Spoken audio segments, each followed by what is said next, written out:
बहुत कमजोरी है, पैर हल्का लग रहा है। कि 2023 को उस सीजीएल परीक्षा को रद्द करती है, फिर परीक्षा को लेती है और फिर पेपर बेचती है और फिर मानने को तैयार नहीं होते। और पेपर बेचा कैसे गया इसका पूरा उदाहरण है अभय तिवारी।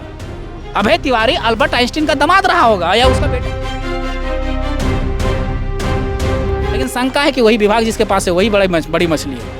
उसकी छापेमारी भी आज भी चल रहा है, कई जगहों पर 11-12 लोगों की गिरफ्तारी हो चुकी है। तो बोल रहे कि भाई सब्र रखें, छात्र हम लोग कार्रवाई कर रहे हैं और छात्रों के हित में कार्रवाई कर रहे हैं। आप लोग कोई राजनीतिक मत देखिए, पार्टी मत देखिए, बड़ा दिल दिखाइए और अपने बच्चों के भविष्य के लिए एक बार आगे आइए। दिसोम गुरु छे उनके बेटे हुए हेमंत सोरेन जी वो मुख्यमंत्री बन गए। अब आने वाले उनकी पत्नी कल्पना सोरेन जी मुख्यमंत्री बन जाएंगी, मंत्री बन जाएंगी। और उसके बाद आने वाले उसके बेटे बन जाएंगे। मतलब हम सबका चरण धोते रहेंगे, कोई आपत्ति नहीं है। आप मलाई खाते रहिए, आप रसगुल्ला खाते रहिए, तो कम से कम नौकरियाँ रूपी जो अलुआ है वो तो कम से कम हम नहीं। वक्त हम अन्न को त्याग दिए बहुत विकट परिस्थिति में। हमको याद है जब ये भूख हड़ताल शुरू किए, उससे पहले हम पैदल नहीं चल पा रहे। तिवारी जिस एग्जाम में बैठता है वो एग्जाम को पास कर जाता है भाई। पूरा जेपीएससी हुआ जो जांच के घेरे में है, 4, 5, 6, 7, 8, 9 जितनी भी सब जांच के घेरे में। हमारे इस आंदोलन का आदर करिए, कद्र करिए, सम्मान करिए और हम लोग से वार्ता करिए। हम लोग का मांग सही में संवेदनशील कांग्रेस है ना। तो आप क्यों नहीं कह देते कि अगर सरकार बात नहीं मानेगी तो हम समर्थन वापस ले लेंगे। कब तक चलेगा देवेंद्र दा इस प्रकार से, क्योंकि तबीयत आपकी नासाज होती हुई दिखाई दे रही है। कठपुतली है, निठल्लों निकम्मों की सरकार है। तो आप क्या हो गए? आप भी तो निकम्मों, निठल्लों और कठपुतली की सरकार हो गई। हम सोच लिए कि 26 साल से ये लोग झारखंड को बर्बाद कर दिया, चौपट कर दिया। तो इस बार हम पूरी तरह से अंतिम लड़ाई लड़ेंगे। 2023 का जो ऐसे सीजीएल को माना था ना कि पेपर लीक हुआ था, आज तक उसका रिपोर्ट को हमको बताते हैं आप मीडिया वाले। आपको पता होगा कि किसको फांसी की सजा हुई है या किसको नहीं, किसी को नहीं हुई। अच्छा, किसने को ये उम्र कैद की सजा हुई? नहीं, कांग्रेस तो वो वाला हाल कर रही है ना, कहावत है ना, बेटो मीठो और भातरो मीठो वाला हाल। कोई नहीं तो कोई चोर है, या तो हेमंत सोरेन चोर होगा या उसके नीचे जो आयोग है वो चोर होगी। कोई तो चोर है, क्योंकि आप माने हैं। लेकिन फांसी की सजा किसको हुई, किसका घर कुर्की हुआ, हम ये जानना चाहते हैं। तो इस वक्त हम झारखंड की राजधानी रांची के जयपाल सिंह मुंडा स्टेडियम में मौजूद है। जैसा कि आपको पता है कि पिछले 10 दिनों से इस स्टेडियम में लगातार जेपीएससी और जेएसएससी की कथित घोटाले गड़बड़ी को लेकर जो है झारखंड के छात्र अभ्यर्थी लगातार प्रदर्शन कर रहे हैं सरकार के खिलाफ। और 2 दिन पहले से जो तस्वीरें निकल कर आई है वो बहुत ही हृदय विदारक तस्वीर है। हमारे साथ देख सकते हैं कि देवेंद्र नाथ महतो हैं, झारखंड के वर्तमान समय के कट्टर आंदोलनकारी हैं। लगातार छात्रों के लिए आवाज़ उठाते हैं, छात्रों के लिए लाठी खाते हैं, जेल जाते हैं, केस खाते हैं। ये जो है भूख हड़ताल पर बैठे हैं। इन्होंने प्रण लिया है कि जब तक हेमंत सरकार झारखंड के छात्रों के साथ न्याय नहीं करेगी तब तक जो है अन्न का एक दाना नहीं खाएंगे। देख सकते हैं ये विशुद्ध पड़े हुए हैं, लगातार जो है इनका बीपी वगैरह चेकअप हो रहा है। तमाम लोग यहाँ पर मौजूद हैं, तस्वीरें देख सकते हैं। इनसे हम लोग ज़्यादा तो बात नहीं करेंगे, लेकिन हम लोग थोड़ा सा जानेंगे। आपको बता दें ये 2 दिन से जो है भूख हड़ताल पर बैठे हैं, लेकिन यहाँ पर जयपाल सिंह मुंडा स्टेडियम में 25 तारीख से जो है प्रदर्शन चल रहा है। लेकिन इससे पहले जो है बापू वाटिका मोराबादी में जो है ये 18-20 दिन से बैठे हुए थे। तो देखा जाए तो 20-22 दिन से लगातार ये बैठे हुए हैं प्रदर्शन में। तो दादा से हम लोग जानते हैं। दादा, जोहार रहेगा आपको। ठीक है आप? बहुत कमजोरी है, पैर हल्का लग रहा है। अच्छा, आपका शरीर काला पड़ रहा है। हाँ, तो देखिए 5 जुलाई से हम निरंतर संघर्ष कर रहे हैं जी। और उसी समय से थकावट था। और 25 जुलाई से जो सत्याग्रह पिछले 10 दिनों से कर रहे हैं, दीवार रात्रि था, तो हम नींद नहीं हुआ था और शरीर मेरा आखिरी ख़त्म हो गया था कि हम एकदम रेस्ट के लिए शरीर मांग रहा था। और उसी वक्त हम अन्न को त्याग दिए बहुत विकट परिस्थिति में। हमको याद है जब ये भूख हड़ताल शुरू किए, उससे पहले हम पैदल नहीं चल पा रहे थे अच्छा से। उससे पहले का बहुत ज़्यादा थकान था, लेकिन हमको लगा कि ये सरकार का रवैया और उसका सोच और जेपीएससी का कार्रवाई से हम असंतुष्ट हुए। और हमको लगा कि इस वक्त हम अगर नहीं लड़ेंगे तो फिर भविष्य बर्बाद होगा झारखंडियों का। क्योंकि कई बार ऐसा हुआ है कि मोमबत्ती लेकर के आयोग के गेट में खड़े रहते हैं और नारा लगाते हैं, लेकिन आयोग अपने हिसाब से मनमाने तरीके से पढ़ने वाले और लड़ने वाले को दरकिनार करते हुए वो अपना एडमिट कार्ड जारी करके एग्ज़ाम ले लेता है। तो हमको बड़ी लड़का लोग फ़ोन किया, स्टूडेंट लोग बोला कि भैया पता नहीं रद्द आज तक नहीं कर रहा है, हो सके एडमिट कार्ड जारी कर दे तो हम लोग लड़ भी रहे हैं, पढ़ भी रहे हैं, हम लोग असफल हो जाएंगे। तब हम सोचे कि ऐसा तो सही में हुआ है, तो एक मात्र विकल्प बचता है अब इसके आगे कि हम अपना अन्न को त्याग करते हैं। देवेंद्र जी, पूरे झारखंड के लोग आपके साथ हैं। सोनम वांगचुक की तरह जो है आपको लोग देख रहे हैं, क्योंकि 26 दिन लगातार जो है हंगर स्ट्राइक पर थे। सोनम वांगचुक जो देश के शिक्षाविद हैं, पर्यावरणविद हैं, वैज्ञानिक हैं, उसी के तर्ज पर आपको लोग देख रहे हैं। जिस प्रकार से आपने जो है अन्न को त्याग दिया है, एक कतरा भी, एक कण भी जो है आप नहीं लेंगे छात्रों को न्याय दिलाने के लिए। सवाल ये है कि सरकार तक आपका मैसेज जा रहा है, कब तक चलेगा देवेंद्र दा इस प्रकार से, क्योंकि तबीयत आपकी नासाज होती हुई दिखाई दे रही है। नहीं, हम सोच लिए हैं कि 26 साल से ये लोग झारखंड को बर्बाद कर दिया, चौपट कर दिया, तो इस बार हम पूरी तरह से अंतिम लड़ाई लड़ेंगे। अच्छा, यहाँ पे डॉक्टर वगैरह आप चेक करने के लिए आ रहे हैं? बीपी वगैरह चेकअप हो रहा है? हाँ, आज आए थे एक बार। आज आए थे? हाँ। अच्छा, झारखंडियों को कोई मैसेज देना चाहेंगे आप? हम यही कहेंगे कि देखिए, ये लड़ाई 5 जुलाई से लड़ रहे हैं हम लोग, फिर 25 जुलाई से सत्याग्रह कर रहे हैं, अभी अन्न को भी त्याग कर दिए हैं। तो ये आप सबों के लिए ये कुर्बानी है, तो आप लोग एकजुट होकर के घर से बाहर निकलिए और एकता का परिचय दीजिए। आप लोग कोई राजनीतिक मत देखिए, पार्टी मत देखिए, बड़ा दिल दिखाइए और अपने बच्चों के भविष्य के लिए एक बार आगे आइए। जी, तो देवेंद्र महतो है हमारे साथ बातचीत कर रहे थे। ये जो है हंगर स्ट्राइक पर बैठे हुए हैं, भूख हड़ताल पर बैठे हुए हैं, झारखंड के छात्रों को न्याय दिलाने के लिए, छात्र को जो है अपनी बातों मनवाने के लिए। देखिए, इनके पास जो है भारत का संविधान, डॉक्टर B.R. अम्बेडकर जी का किताब है, मोतीलाल महतो जी बैठे हुए हैं। इनकी स्थिति जो है ठीक नहीं लग रही है। इन्होंने लेकिन कहा कि जब तक सरकार जो है झारखंड के छात्रों के साथ न्याय नहीं करेगी, तब तक हम जो है अन्न का एक कण नहीं खाएंगे। देख सकते हैं देवेंद्र महतो विशुद्ध पड़े हुए हैं। तो हम लोग जो है मोतीलाल महतो जी से बातचीत करते हैं। आइए मोतीदा, देवेंद्र नाथ महतो जी से हमने बातचीत किया, इनकी तबीयत ठीक ठाक नहीं लग रही है। इन्होंने कहा कि जब तक सरकार झारखंडी छात्रों को न्याय नहीं देती है, तब तक हम हंगर स्ट्राइक पर बैठे रहेंगे। क्या लगता है, सरकार आप लोगों की मांगों पर विचार करेगी या कर रही होगी? सरकार को तो विचार करनी चाहिए, क्योंकि आप जब 2019 में, जब हमको याद है, हम भी JPSC का छात्र रहे हैं, और 2019 में यही जब आप मोराबादी में हेमंत सोरेन जी ने जब JPSC को लेकर आंदोलन किए थे, तो उस समय BJP की सरकार थी, रघुवर दास की जो सरकार थी, उसको कहते थे कि ये कठपुतली है, निठल्लों निकम्मों की सरकार है। तो आप क्या हो गए? आप भी तो निकम्मों, निठल्लों और कठपुतली की सरकार हो गई। जो आप, ये मैं नहीं कह रहा हूँ, आप चाहे तो उसका ट्विटर हैंडल से जाइए, अभी भी पढ़े होंगे ट्वीट्स, जी हाँ, पढ़े होंगे, और खुद नेतृत्व किए थे, और जान के वही कहीं मुद्दा बना के और आज सत्ता में, आज उन छात्रों ने बेदखल करके आपको बैठाया। किस लिए बैठाया? कि उनके जो JSSC या JPSC के जो एग्ज़ाम है वो निष्पक्ष तरीके से, पारदर्शी तरीके से हो, लेकिन आप भी वही हो गए। ये तो बहुत दुर्भाग्य की बात है। और मांग क्या है? मांग जो जेन्युइन है, जो होना चाहिए, वही तो मांग है। आपको तो संवेदनशीलता दिखाते हुए मुख्यमंत्री जी को यहाँ खुद आना चाहिए था, खुद एकदम आना चाहिए था। क्यों आप कहते हैं कि अबुआ की सरकार, अबुआ नहीं, अपना मतलब छात्र तो आपके अपने हैं, झारखंड के ये सारे छात्र हैं, तो इनको बातों को नहीं मानना चाहिए क्या? इसका मतलब आप अबुआ की सरकार ही नहीं है। अबुआ की सरकार में तो अपने लोगों का बातें सुनना चाहिए था, और संवेदनशील होकर आपको यहाँ आना चाहिए था। आके एकदम सीधे कहते कि आपकी मांगे क्या है। यदि JPSC की PT को रद्द करना है, चलिए रद्द हो गया। TDPL एजेंसी की जांच करना है, CBI जांच कराना है, चलो करा दी है।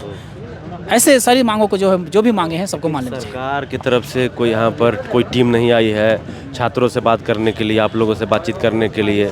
हालांकि कांग्रेस पार्टी के कुछ नेता यहाँ पर छात्रों को समर्थन देने के लिए पहुँचे थे और बोले कि जो भी छात्रों के हित में न्याय की बात होगी, हम लोग ज़रूर सरकार के सामने बात को रखेंगे। लेकिन सवाल है कि JMM की तरफ से, सरकार की तरफ से कोई नहीं आया है। नहीं, कांग्रेस तो वो वाला हाल कर रही है ना, कहावत है ना, बेटो मीठ और भातरो मीठ, वो वाला हाल है। मतलब कि कहने का मतलब है कि बेटा भी मीठ और जो पति है, हस्बैंड है, वो भी मीठी वो हाल कर रही है। अगर आपको सरकार स्टूडेंट के मुद्दे पर, चाहे स्टूडेंट के आपको लगता है आप सही में संवेदनशील कांग्रेस है ना, तो आप क्यों नहीं कह देते कि अगर सरकार बात नहीं मानेगी तो हम समर्थन वापस ले लेंगे? क्यों नहीं करती है? क्यों नहीं कर रही भाई? हम जानना चाहते हैं। ये वाला ना ही हाल है कि भाई इस तरफ से जाके वहाँ का सिंपैथी भी ले लेंगे स्टूडेंटों के, हम तुम्हारे साथ हैं, और वहाँ जाके जो रसगुल्लो भी हमें खाएंगे और मलाइयो भी हमें खाएंगे, रसमलाइयो भी हमें खाएंगे और गुलाब जामुनो भी हमें खाएंगे। ये नहीं चलेगा। हम रसमलैया आप खाइए, गुलाब जामुनवा भी आप ही खाइए, हमको कोई आपत्ति नहीं है। लेकिन सिंघड़वा का जो अलुआ है वो तो कम से कम हमको दे दीजिए। अलुआ रूपी जो सथिया है, जो नौकरिया है, वो तो कम से कम दे दीजिए। हम तो वही चाहते हैं। आज देखिए हेमंत सोरेन दिसोम गुरु छे, उनके बेटे हुए हेमंत सोरेन जी वो मुख्यमंत्री बन गए। अब आने वाले उनकी पत्नी कल्पना सोरेन जी मुख्यमंत्री बन जाएंगी, मंत्री बन जाएंगी। उसके बाद आने वाले उसके बेटे बन जाएंगे। मतलब हम सबका चरण धोते रहेंगे, कोई आपत्ति नहीं है। आप मलाई खाते रहिए, आप रसगुल्ला खाते रहिए, तो कम से कम नौकरिया रूपी जो अलुआ है वो तो कम से कम दे दीजिए। हम नहीं कहते कि हमको मुख्यमंत्री वाला कुर्सियाँ दे दीजिए, लेकिन जो हमारे अधिकार की है। और दूसरी बात, यदि हम आप निष्पक्ष तरीके से, पारदर्शी तरीके से एग्ज़ाम को कंडक्ट कराइए ना। हमारे अंदर योग्यता होगी तो लेंगे, और नहीं होंगे तो जाके खेती करेंगे। मोती दा, सवाल है कि सरकार में बैठे लोग, सत्ता में बैठे लोग ये कह रहे हैं कि हम लोग जो है छात्रों के हित में कार्रवाई कर रहे हैं। जेपीएससी के जो अध्यक्ष थे एल खियांगते साहब, उनका इस्तीफा हुआ। 3-4 दिनों से लगातार जो है पूछताछ कर रही है सीआईडी। उनकी गिरफ्तारी भी संभवतः हो जाएगी। लगातार छापेमारी भी आज भी चल रहा है कई जगहों पर। 11-12 लोगों की गिरफ्तारी हो चुकी है। तो बोल रहे कि भाई सब्र रखें छात्र, हम लोग कार्रवाई कर रहे हैं और छात्रों के हित में कार्रवाई कर रहे हैं। ये लिपापोती का काम है। अच्छा, केवल लिपापोती का काम। हम उदाहरण प्रस्तुत कर देना चाहते हैं आप। जेएसएससी सीजीएल का परीक्षा 2023 में हुआ। हम लोग ने आंदोलन कर, सरकार मानने को तैयार नहीं हुई। हम लोग ने आंदोलन करके बाध्य कर दिया मानने के लिए, और वो मानी कि पेपर लीक हुआ था, उसको रद्द कर दिया। आपने एसआईटी का गठन कर दिया। एसआईटी की जांच का रिपोर्ट आया, क्या हुआ? कौन पकड़े गए? छोटी छोटी मछलियाँ थी, उसको पकड़ कर डाल दिया। बड़े बड़े मगरमच्छों को छोड़ दिए गए। बस यही होगा, इसमें भी यही होगा। कंप्यूटर ऑपरेटर और डी लेवल के, सी लेवल के जो कर्मचारी थे, छोटे छोटे कर्मचारी थे, उनको पकड़ कर डाल दिए। और जब बड़े लोगों के गिरबान तक जब एसआईटी की गई, तो आप एसआईटी को ही शिथिल कर दिए। ये अभी 2023 की बात है। अच्छा, एक बात बताइए, आप ही बता दें, 2023 का जो ऐसे सीजीएल को माना था ना कि पेपर लीक हुआ था, आज तक उसका रिपोर्ट को हमको बताते हैं आप मीडिया वाले। आपको पता होगा कि किसको फांसी की सज़ा हुई है या किसको नहीं, किसी को नहीं हुई। अच्छा, किसने को जब ये उम्र कैद की सज़ा हुई, ये बता। किसने के घरों के कुर्की हुई, ये तो तय हो गया ना कि पेपर लीक हुआ था। तो कोई नहीं तो कोई चोर है। या तो हेमंत सोरेन चोर होगा, या उसके नीचे जो आयोग है वो चोर होगी। कोई तो चोर है, क्योंकि आप माने हैं। लेकिन फांसी की सज़ा किसको हुई, किसका घर कुर्की हुआ, हम ये जानना चाहते हैं। आप लिपापोती कर दिए। और दूसरी बात, सबसे बड़ा घटिया और सबसे बड़ा निकम्मों वाली बात ये है कि 2023 को उस सीजीएल परीक्षा को रद्द करती है, फिर परीक्षा को लेती है, और फिर पेपर बेचती है, और फिर मानने को तैयार नहीं होते। और पेपर बेचा कैसे गया, इसका पूरा उदाहरण है अभय तिवारी।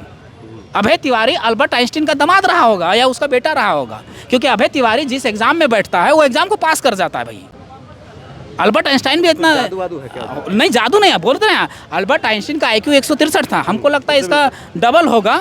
डबल मान लिया जाए तो जितना भी हो सकता है गिन लीजिए, तो डबल होगा या ट्रिपल होगा, क्योंकि सारा एग्जाम पास कर जाता है। ये जैसे सीजीएल बैठा सेकंड रैंक कर आ गया, जेपीएससी में बैठा पास कर गया, और भी जितने एग्जाम में बैठा सब पास कर गया। तो यही ना हो सकता है। या तो फिर अलादीन का चिराग इसके पास होगा कि घिसता होगा, पास कर जाता। तो इससे आप साबित हो सकता है कि जैसे सीजीएल की जो परीक्षा हुई और जो उसमें धांधली हुई, तो एसआईटी कहाँ गया, किसको फांसी का सज़ा दिया? नहीं दिया। छोटी छोटी मछलियों को पकड़ कर डाल दिया। स्थिति वही है। तो हमको इस पर ये लिपापोती का काम है केवल। एल खंगेते क्या होता है, एक अध्यक्ष है, उसका एक कार्यकाल है। भाई बड़ी मछलियों को करिए ना, जिसने सेटिंग करवाए, जो सेटिंग करवाया है उसको पकड़िए ना। उसको विभाग, तो कार्मिक विभाग, तो सीएम साहब जांच का विषय। हाँ, तो वही होंगे। हम तो सीधे कह रहे हैं, कहीं हमको शंका है, हम ये नहीं कह रहे, कंफर्म नहीं कर रहे, हमारे पास सबूत नहीं है, लेकिन शंका है कि वही विभाग जिसके पास है वही बड़ी मछली है, उसके हाथ तक, उसके गिरबान तक हाथ जाने चाहिए। देश के शिक्षा मंत्री धर्मेंद्र प्रधान का इस्तीफा अभी 25 जुलाई को हुआ। जेनजी छात्रों ने, युवाओं ने जो है उनका इस्तीफा लेकर जो है एक मिसाल पेश किया कि भाई अगर गड़बड़ी करिएगा, छात्रों के साथ खिलवाड़ होगा, तो हम लोग भाई किसी भी हद तक जा सकते हैं। क्या यहाँ भी इस्तीफे तक बात आ सकती है? एकदम क्यों नहीं देना चाहिए। नैतिकता होनी चाहिए। पहले भी कई प्रधानमंत्रियों तक उदाहरण है, केंद्र के मंत्री तक उदाहरण है, राज्य के मंत्री तक उदाहरण है। रेल में घटना और रेल मंत्री ने इस्तीफा दिया, और बहुत सारे विभिन्न तरह के उदाहरण पड़े हुए। एक नहीं, एक एग्जाम्पल होगा तो हम दे दें, कई एग्जाम्पल है। आपको भी नैतिकता के आधार पर दे देना चाहिए था। और मैसेज अच्छा जाता कि भाई हम अच्छा काम नहीं कर पाए, हम ठीक देते, और आप अच्छे से कम बैक कर सकते थे। अच्छा, हर झारखंड में सवाल ये है दादा कि कोई भी परीक्षा हो या 10वीं का परीक्षा का पेपर लीक हो जाता है, तो जेपीएससी जेएसएससी का तो बात ही छोड़ दीजिए। एक दुर्भाग्य हो गया है। आप सोचिए ना, झारखंड में पहला जेपीएससी 2003 में हुआ, वो भी जांच के घेरे में है। जो दूसरा जेपीएससी हुआ वो जांच के घेरे में है। 4, 5, 6, 7, 8, 9 जितनी भी सब जांच के घेरे में। तो 23 साल हो गए, इससे सुधरने का नाम ही नहीं ले। पता नहीं इसमें कौन सा करप्शन, कैसा कौन सा घून लगा। जेपीएससी कंबाइन होता है, 7वीं 10वीं 11वीं 13वीं, 26 साल में कम से कम 25 जेपीएससी होना चाहिए। ये तो खैर अलग बात है, ये तो लॉलीपॉप है कि ये सरकार ने वादा किया था कि हर हम 6 महीने में जेपीएससी करवाएंगे। ये नहीं कर पाई तो क्या क्या गड्ढे नहीं होता है कि गड्ढे बेचना या थोक में बेचना, वो थोक में से बेच रही है। मान लीजिए अगर 4 जेपीएससी ले रही, सीट कितना निकाल ले रही, 100। अगर हम 50 सीट मानते हैं तो भी 50 सीट अगर माने तो 200 सीट होता है, लेकिन निकालते कितना, 100। समझने वाला विषय है। और ऐसा नहीं है कि पदाधिकारियों का कमी नहीं। आज आप जाइए तो सब में, सभी विभाग में कमियां हैं। किसी में सीओ वीडियो का संभाल रहा है तो वीडियो किसी में सीओ का संभाल रहा है, सब पदभार में चल रहा है। क्यों ऐसा, की चीज़ें क्यों हो रही? केवल और केवल इसको पता है कि हम कितना सीटें बेच सकते हैं, एक बार में इतना सीटें बेच सकते हैं, उतना ही निकालेंगे। ये खेल चल रहा है। और हमारी मांग क्या है, ठीक है, एक मांग भी जान लीजिए। सबसे पहला मांग है कि टीडीपीएल एजेंसी जो थी, जिसको उत्तर प्रदेश के हाईकोर्ट ने डिबार घोषित कर दिया था, ब्लैक लिस्टेड घोषित कर दिया था, उसको यहाँ पर टेंडर कैसे मिला? इस टेंडर प्रक्रिया में जितने भी दोषी पदाधिकारी हैं उसकी जांच किया जाए। जो भी दोषी हैं, बड़े मगरमच्छ शामिल हैं, ये परसेंटेज का खेल चला है, उसको जल्द से जल्द उसको उम्र कैद की सजा या जो भी सजा हो सकता है वो सजा दिया जाए। दूसरी हमारी मांग है कि टीडीपीएल एजेंसी के द्वारा जितनी भी परीक्षाएं ली गई, जैसे ऐसा माना जा रहा है कि एफआरओ का, एसीएफ का और विभिन्न तरह की परीक्षाएं उसके द्वारा ली गई है, उसका भी सीबीआई जांच हो और अगर उसमें दोषी है तो सारी परीक्षाओं को रद्द कराए और फिर से कंडक्ट करवाया जाए।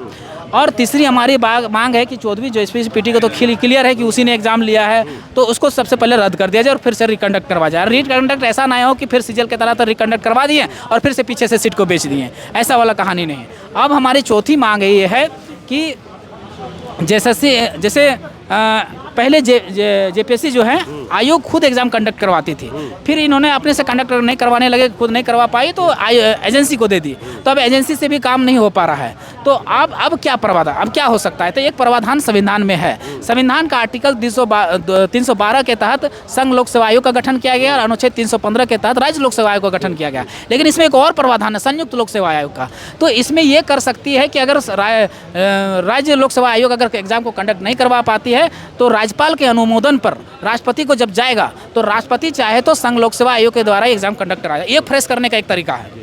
दूसरा तरीका ये है कि आप चाहे राज्य सरकार चाहे, है ना, तो राज्य सरकार को ये सलाह देते हैं कि आप कैबिनेट से एक बिल पास करिए कि राज्य लोक सेवा आयोग से आप परीक्षाएं नहीं ली जा पाएगी, तो एक संयुक्त लोक सेवा का आयोग एक बिल पास कर दे, यहाँ से हो जाएगा केंद्र के पास, केंद्र संयुक्त लोक सेवा आयोग का गठन कर देगा और वो संघ लोक सेवा आयोग की निगरानी में एग्जाम कंडक्ट होगा पूरी तरह से रिफर्स। और आपको पता होगा कि संघ लोक सेवा आयोग के नेतृत्व में जितनी भी एग्जाम हुए यूपीएससी के नेतृत्व, उसकी एक्यूरेसी रेट 99% रही है।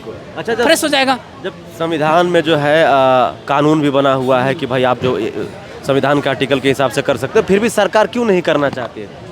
बस अपना ईगो सिस्टम। अरे भैया, चीज़ों को फ्रेश करने के लिए जब अगर आप फिर सक्षम हो जाएंगे, कैपेबल हो जाएंगे, अगर घून लग गया है सिस्टम में तो साफ करने के लिए कोई तरीका है। जब आप फ्रेश हो जाएंगे कि ना आप सक्षम हो गए कि आप एग्जाम खुद कंडक्ट कर, फिर आप यूपीएससी हैंड ओवर ले लीजिए कि अब हम एग्जाम कंडक्ट करा सकते हैं, फिर से बिल पास होगा, फिर से आ जाएगा आपके हाथों में। लेकिन जब तक नहीं होता तब तक ये तरीका अपना तारीख को जो है विधानसभा का घेराव है ये तो अभी तय करने के बाद ही हम लोग बताएंगे, है ना। चलिए, तो जब तक मांगे पूरी नहीं होगी देवेंद्र नाथ महतो जी हंगर स्ट्राइक पर बैठे रहेंगे?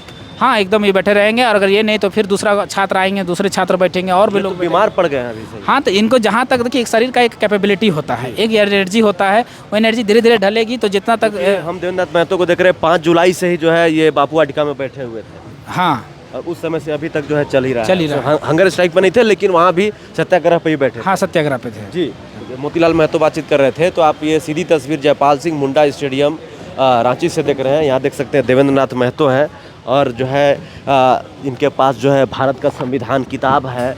ये जो है दूसरा दिन इनका जो है हंगर स्ट्राइक है और झारखंडी छात्रों को न्याय दिलाने के लिए जो है ये भूख हड़ताल पर बैठे हुए हैं और इन्होंने प्रण लिया है कि जब तक सरकार झारखंड के छात्रों को न्याय नहीं देती है, हमारी मांगों को जो है, झारखंड के छात्रों की जो मांग है उसको पूरा नहीं करती है, तब तक जो है अन्न का एक कण नहीं खाएंगे। देख सकते हैं बीमार पड़े हुए हैं, विशुद्ध पड़े हुए हैं, इनका जो है शरीर जो है जो स्किन है वो काला पड़ता हुआ जा रहा है, देख सकते हैं दोस्तों। सरकार को, राज्य के मुख्यमंत्री हेमंत सोरेन को, क्योंकि आप भी झारखंडी बेटा है, वो भी झारखंडी बेटा है, क्या संदेश दीजिएगा?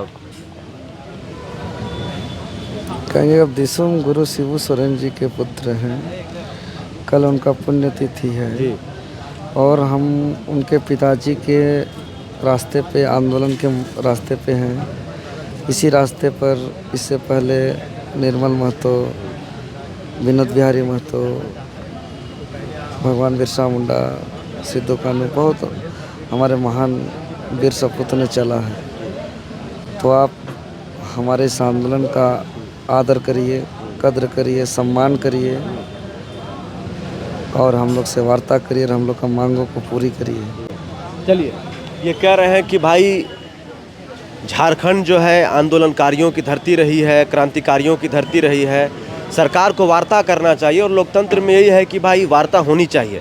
देख सकते हैं कैसे देवेंद्रनाथ पड़े हुए हैं। सरकार समझ नहीं आ रहा कि सरकार इनके मांगों पर विचार क्यों नहीं कर रही है। हजारों लाखों के संख्या में झारखंड के 24 जिला से युवा अभ्यर्थी पहुंच रहे हैं और सरकार से एक ही मांग कर रहे हैं और बहुत ही पीसफुल तरीके से प्रोटेस्ट जारी है दोस्तों। उसके बाद भी सरकार इनकी मांगों पर विचार नहीं कर रही है। सरकार को सोचना चाहिए, झारखंड के मुख्यमंत्री हेमंत सोरेन को विचार करना चाहिए कि आखिर सरकार, जो अभ्यर्थी है, जो छात्र नेता, उनकी मांग क्या है। बहुत ही बेसिक सी मांग है। ऐसा ना हो कि बहुत देर हो जाए और जंतर मंतर वाला हाल हो जाए, फिर इस्तीफे की मांग तुल पकड़ जाए और हेमंत सोरेन को जो है ये प्रोटेस्ट जो है गले की फांस बन जाए। याद होगा आपको, वहाँ पर भी मोदी जी हल्के में ले रहे थे जेन जी को, वहाँ पर भी युवाओं को ला रहे, ये सब युवा है, नाचेगा, गाएगा, बजाएगा, चल जाएगा। लेकिन उनको पता नहीं था कि जेन जी है, ये भारत का युवा था। गले की फांस पे खींच के जो है उनका इस्तीफा ले लिया धर्मेंद्र प्रधान जी का। तो यहाँ पर भी वो नौबत ना आ जाए, क्योंकि देवेंद्रनाथ महतो जी जो है हंगर स्ट्राइक पर बैठ गए हैं और ये बीमार पड़ चुके हैं, इनकी तबीयत खराब है। लेकिन अभी भी कह रहे हैं कि जब तक सरकार वार्ता नहीं करेगी, जब तक सरकार छात्रों की मांगों पर विचार नहीं करेगी, तब तक जो है हम एक अन्न का कण नहीं खाएंगे। बने रहिए वीडियो में, देखते रहिए भौकाल टीवी। जोहार, नमस्कार।